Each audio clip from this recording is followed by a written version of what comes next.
Example دیتی اور پھر وہ کتاب جدا عنوان ہوئے باپ دی فرما برداری. بیٹھے ہو نا, وہ کتاب وہ تصنیف جیدہ مضمون اوپر ہوئے, جیدہ عنوان جیدہ تے ٹائٹل لکھیا ہوئے باپ دی فرما برداری.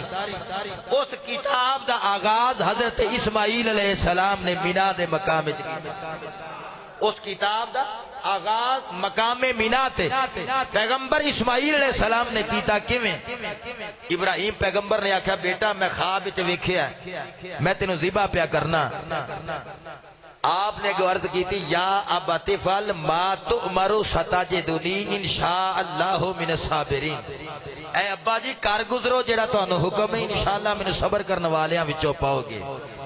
وہ کتاب جس کتاب دا عنوان ہوئے باپ دی فرما برداری. نوجوانوں اج اس گل دی ضرورت ہے, اس بات دی ضرورت ہے اسی اپنے باپ اور ماں دا ادب کریے, انہاں دی فرما برداری کریے.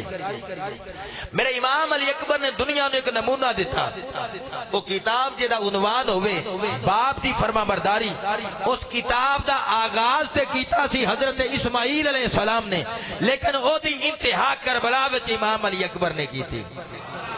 جس کتاب دی ابتدا اسماعیل علیہ السلام تو ہوئی, اس کتاب دی انتہا کربلا وچ امام علی اکبر تو ہوئی. کیویں ہوئی؟ ادھر باپ نے پوچھیا بیٹے نو کہ بیٹا تیرا کی ارادہ ہے؟ بیٹے نے عرض کیتی ابو جی جویں تہاڈا حکم ہوے میں اوویں ہی راضی ہاں. ایتھے باپ نے بیٹے نو پوچھیا نہیں کہ بیٹا ہن تیرا کی ارادہ ہے. باپ تیاری کردا ہے اپنی شہادت دی. پتر دی نظر جو پئی عرض کیتی ابا جی تسی رک جاؤ, میں باپ تے اپنی جان دا نذرانہ پہلے پیش